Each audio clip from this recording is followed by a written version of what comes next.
इतने में Yasin Malik hero Honda पे आते हैं और आके उनको पूछता है कि नटीपुरा का रास्ता आप मुझे बता सकते हैं। मेरे हस्बैंड उसको नटीपुरा का रास्ता बताने लगे। ये बात मुझे इस तरह पता है कि उनके साथ जो दूसरा फ्लाइट लेफ्टिनेंट BR शर्मा थे, उनको मैं ये शहादत के बाद मिलने गई थी श्रीनगर बेस हॉस्पिटल। उन्होंने मुझे पूरी कहानी सुनाई थी हुआ क्या है। तो नटीपुरा का रास्ता जब ये बता रहे थे मेरे हस्बैंड, तो उसने इनके एब्डोमेन पे एक गोली मारी।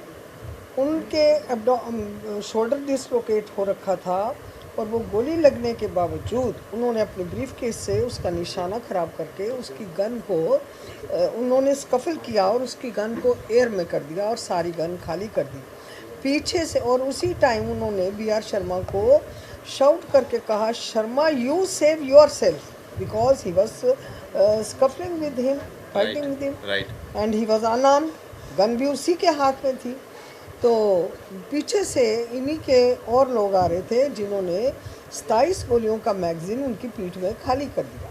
28 गोलियां टोटल मेरे हस्बैंड को लगी हैं। और लड़ाई देखो, जब निहत्था इंसान मौत के मुंह में हो और उस टाइम एक की जान भी बचानी, हाँ yes, BR Sharma's life was saved by, उस टाइम सिचुएशन ऐसी बन गई थी कि उन्होंने उसको तो बिजी रखा और वो BR शर्मा को आवाज़ दी और BR शर्मा पेड़ के पीछे जाके वो लेट गए तो वो बच गए। जब मैं अपनी गोलियों की आवाज़ आई, मैं अपने एटिक से देखती हूँ तो देख के क्या देखती हूँ कि बहुत सारे लोग एक घेरा बनाए हुए नाच रहे हैं।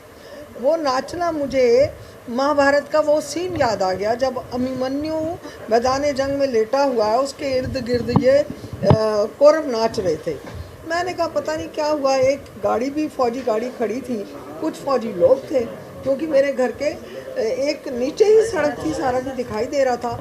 जब मैं वहाँ गई तो मैंने क्या देखा कि मेरे हस्बैंड का ब्रीफ केस जो है उसको बुलेट लगी हुई है, वो सड़क के ऊपर पड़ा है और मेरे हस्बैंड सीधा लेटे हुए हैं। और मैंने ये समझा कि एक गोली लगने से ये जवान लेट गया है तो हमारे देश का क्या होगा। मुझे पता नहीं था कि 28 गोलियां लगी हुई हैं उनको। और उसके बाद उनको जब बेस हॉस्पिटल ले जाया गया, there was nobody to who reached that spot and they who tried to take them to the hospital. नहीं, एयरफोर्स की गाड़ी आ गई थी, वहाँ पे गाड़ी थी एयरफोर्स की और बस तो तब तक पहुँच चुकी थी जब तक ये हादसा हो गया और ये नाच नूच के भाग गए। Nirmal ji, you saw Yasin Malik with your own eyes at that point of time. देखिए जी, यासीन मलिक मेरा चचेरा भाई तो है नहीं जिसको मैं पहचानती थी बचपन से। एक्चुअली मुझे फ्लाइट लेफ्टिनेंट BR शर्मा ने ही ये बात बताई थी और वहाँ के लोगों ने कश्मीरी में, मैं कश्मीरी बेटी हूँ, उन्होंने कहा त्रट पड़ी यासीन मलिक को। Madam, do you want death sentence for Yasin Malik? Do you want death sentence for Yasin Malik? System ने आपको बार बार कहीं ना कहीं निराश किया उसके बाद? बिल्कुल, यासीन मलिक ने तो एक बार मारा था, उसका एजेंडा था इंडियन यूनिफॉर्म को टारगेट। पहले तो वो वैसे जो उसने उत्पात मचाया हुआ था, बाद में उसने इंडियन डिफेंस को टारगेट बना, यूनिफॉर्म को कॉल दे रखी थी, तो जिसमें मेरे हस्बैंड और 3 और जवान जो थे वो शहीद हुए हैं। मैं कहती हूँ यासीन मलिक ने तो एक बार मारा। हुकूमतों ने मुझे 32 साल 4 महीने हो गए हैं, आज 25 तारीख। Ma'am, do you want death sentence for Yasin Malik? मेरी बात सुनिए, इस वक्त मेरे केस की बात करोगे ना, अगर आप, ये टेरर फंडिंग का केस चल रहा है, आज उसकी सुनवाई है, उसमें हमारे ऑनरेबल जजेस क्या देते, NIA कोर्ट में क्या फैसला देते हैं, it is up to them. लेकिन मैं कहती हूँ देशद्रोही कोई भी हो, देश को एक कानून बनाना चाहिए, एक कानून बनना चाहिए। तो देशद्रोही जो है उसको देशद्रोह की जो सही सजा होनी चाहिए।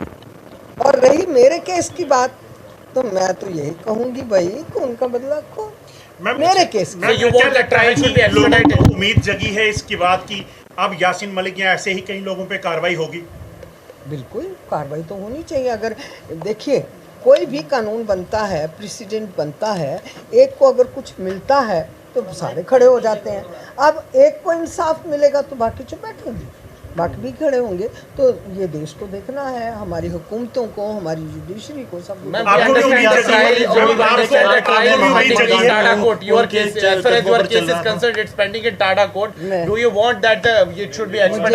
बड़ी शर्म आती है ऐसी बातें सुन के। महात्मा गांधी ने तो अहिंसा परमो धर्मः कहा था, उन्होंने हिंसा नहीं कहा। और उन्होंने लाठी मारने के लिए नहीं उठाई थी, लाठी चलने के लिए उठाई थी। आज मैं आपको कह दूं, मैं सुभाष चंद्र बोस हूँ, जय हिंद की सेना तैयार कर रही हूँ मैं। तो ये सारी जो बातें हैं ना, इन बातों का कोई मतलब नहीं है। कोई गांधीयन कहे, कोई कुछ कहे, जब जिसकी जो चीज़ भीतर से जाग जाती है। दृश्यम पिक्चर आपने देखी होगी, आप जो दिमाग में दृश्यम बना लेते हैं उस दृश्यम से पाकिस्तान की तरफ से जो बयान आ रहे हैं यासीन मलिक के समर्थन में, उस पर आप क्या कहेंगे? भाई उनको अपना देखिए जी, उनके विषय में मैं क्या कह सकती हूँ। हर एक की, क्या हिंदुस्तान क्या पाकिस्तान, जिन जिन की दुकानें चल रही थी, रोजी रोटी चल रही थी, वो आज सारे एक हो गए हुए हैं।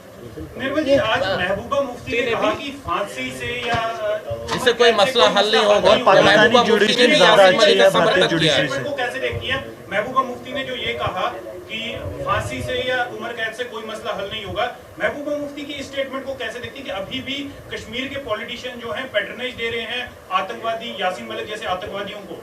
देखिए, महबूबा मुफ्ती जो हैं वो पॉलिटिशियन हैं और सीएम हैं। उनका अगर पॉलिटिक्स का ट्रैक रिकॉर्ड गवर्नमेंट देखेगी तो सारी बातें गवर्नमेंट को समझ आ जाएंगी कि वो ऐसी बातें क्यों कर रही हैं। उनको ये बातें करनी है। आहत हैं उनकी स्टेटमेंट से, क्योंकि कोर्ट मेरी बात सुनिए, मैं आहत इसी बात से हूँ कि 32 साल 4 महीने वो मेरे हस्बैंड को मारने के बाद जी लिया, बस सिंपल। मैम अब आप क्या चाहते हैं, आप क्या मांग करते हैं? मैं आज के केस में क्या मांग कर सकती हूँ, मुझे बताइए।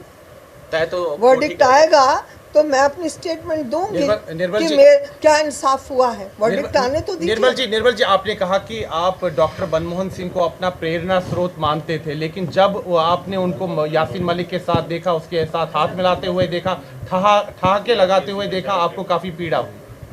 मैं आज भी उनको अपना प्रेरणा स्रोत मानती हूँ। ये बात थोड़ा है कि अगर उन्होंने अपने ऑफिस में किसी दबाव में या किसी, आप मेरे घर में सब लोग आए हो, मैंने आपकी इज्जत की है, आइए जी आज आपने मेरा इंटरव्यू लेना है, लीजिए।